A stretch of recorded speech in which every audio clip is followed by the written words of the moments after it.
सालों का लंबा इंतजार खत्म हुआ है। आतंकी तहव्वुर राणा एनआईए के शिकंजे में है और अब शुरू होगा उससे पूछताछ का सिलसिला। आपको बता दें कि किस तरीके से पाकिस्तान अपनी काली करतूतों को हमेशा छुपाता आया है। मुंबई हमलों की बात हो या आतंकियों की, अपना पल्ला झाड़ता आया है, लेकिन अब उसी के पाले हुए आतंकी उसी का राज खोलेंगे। देखिए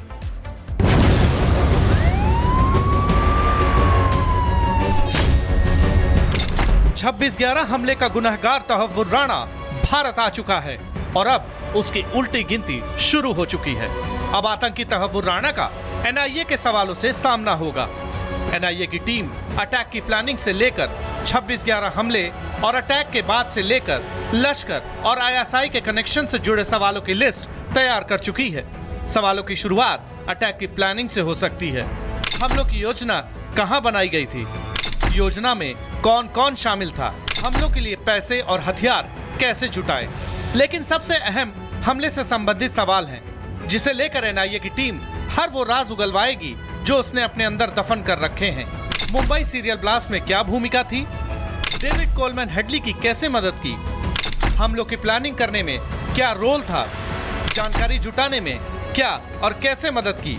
भारत के खिलाफ साजिश रचने वाले आतंकी तहव्वुर राणा से पूछे जाने वाले सवालों की लिस्ट में अहम लश्कर और आईएसआई से कनेक्शन भी है। लश्कर ए तैयबा के साथ संबंध कैसे थे? आतंकी संगठन को कैसे मदद की थी? लश्कर के मेंबर के बारे में क्या जानकारी है? आईएसआई के बारे में क्या जानकारी है? आईएसआई से हमले के समय क्या निर्देश मिले? हमलों में पाक खुफिया एजेंसी की क्या भूमिका थी? एनआईए की पूरी कोशिश होगी कि आतंकी राणा के जरिए हर उन सवालों के जवाब खंगाले जाएं, जिससे ये पता चल सके कि भारत के खिलाफ षड्यंत्र कहां से रचे गए थे और फिर हमलों को अंजाम देने की बाद क्या रणनीति होती है। 26/11 हमलों के बाद क्या किया? जांच एजेंसियों से बचने के लिए क्या किया? कहीं और भी हमले की प्लानिंग थी? इंडियन एजेंसीज इसकी क्वेश्चनिंग करेंगी, जवाब सवाल करेंगी और ये टच में था लश्कर ए तैयबा की लीडरशिप के साथ, ये कोऑर्डिनेशन कुछ भी कर रहा था, राइट, डेविड हेडली के साथ। तो इसके चलते इसकी इंटेरोगेशन से भारत को कोई स्पेसिफिक एविडेंस या डिटेल्स मिलेंगी कि पाकिस्तान के अंदर कौन कौन हैंडलर्स थे, तो पाकिस्तान चिंतित होगा क्योंकि उसकी काफी पोल अब खुलेगी। तमाम सवाल बहुत अहम हैं, जिससे बचे गुनहगारों तक पहुंचा जा सके। बहरहाल कसाब के बाद तहव्वुर राणा दूसरा ऐसा गुनहगार है जो भारतीय कानून के अनुसार सजा पाएगा। Bureau report, Republic Bharat.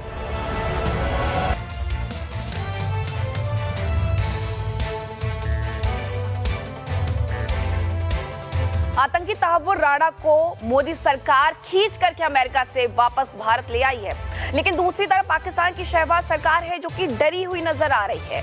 और अब जो आतंकियों को पालती थी वही सरकार, यानी पाकिस्तान की वही सरकार ये कह रही है कि वो कनाडा का निवासी है, अपना पल्ला झाड़ते हुए नजर आ रहे हैं। लेकिन इस डर के पीछे की वजह क्या है? वजह साफ है कि नापाक चेहरा जो है पाकिस्तान का, वो सामने आ रहा है। 26/11 हमले का गुनहगार तहव्वुर राणा भारत आ चुका है और अब उसकी उल्टी गिनती शुरू हो चुकी है। अभी तहव्वुर के गुनाहों का हिसाब होना शुरू भी नहीं हुआ कि आतंकवाद को पालने वाला पाकिस्तान घबरा गया है। घबराहट इसी बात की कि जो राज 17 सालों से दबे हुए थे, जो नापाक करतूतें अभी तक दुनिया के सामने नहीं आई थी, वो तहव्वुर के भारत प्रत्यर्पण के साथ ही बाहर आ जाएगी। जिस तरह तहव्वुर को घसीट कर लाया गया है, उससे मैसेज साफ है कि भारत आतंकवाद के मुद्दे पर कोई रियायत नहीं देगा और इसी वजह से पाकिस्तान ने तहव्वुर राणा से अपना पल्ला झाड़ लिया है। पाकिस्तान का कहना है कि वो कनाडाई नागरिक है, उसने 2 दशक से पाकिस्तानी पासपोर्ट को रिन्यू नहीं करवाया, तो वो हमारा नागरिक कैसे हो सकता है? Tawwur Rana issue, we have conveyed our position regarding his Canadian nationality, and as far as our record indicates, he did not even apply for renewal of his Pakistani origin documents for the last 2 decades. I reiterate position, we will give further updates in due course. Bharat के खिलाफ अपने नापाक करतूतों से खुलासे होने के डर से पाकिस्तान ने तहव्वुर से तो किनारा कर लिया है। पाकिस्तान सरकार भले ही आतंकी तहव्वुर से किनारा कर रही है, लेकिन पाकिस्तान के टीवी चैनल्स में तहव्वुर राणा को लेकर डिबेट हो रही है। और पाकिस्तानी पत्रकारों का कहना है कि आतंकी से पूछताछ होनी चाहिए और जो दूसरे इसमें शामिल हैं उनके नाम भी सामने आने चाहिए। अगर पाकिस्तान वाकई में चाहता है कि उसका ना सिर्फ ये कि भारत बल्कि पूरी दुनिया के साथ पाकिस्तान के टर्म्स ठीक हो, तो इस तरह के लोगों को आपको अरेस्ट भी करना होगा और इस तरह के लोगों का साथ भी छोड़ना होगा। इतना ही नहीं, कहा तो ये भी जा रहा है कि पाकिस्तान को आगे बढ़कर भारत के मोस्ट वांटेड आतंकियों को भारत को सौंपना चाहिए ताकि रिश्तों में सुधार आ जाए। हाफिज सईद और कई दूसरे नाम तो शामिल हैं ही, और अगर इनको भी अगर भारत के हवाले कर दिया जाए तो हो सकता है कि कोई एक सेक्शन जरूर भारत का ऐसा होगा जो इस बात को एक्सेप्ट करेगा कि पाकिस्तान शायद अपने टर्म्स ठीक करने की कोशिश कर रहा है, पाकिस्तान शायद अपनी डायरेक्शन ठीक करने की कोशिश कर रहा है। अभी तो सिर्फ तहव्वुर आया है, लिस्ट बड़ी लंबी है जिन्हें लेकर भारत लगातार एक्शन मोड में है, क्योंकि आतंकवाद के खिलाफ भारत की जीरो टॉलरेंस की नीति रही है और आगे भी यही रहेगी।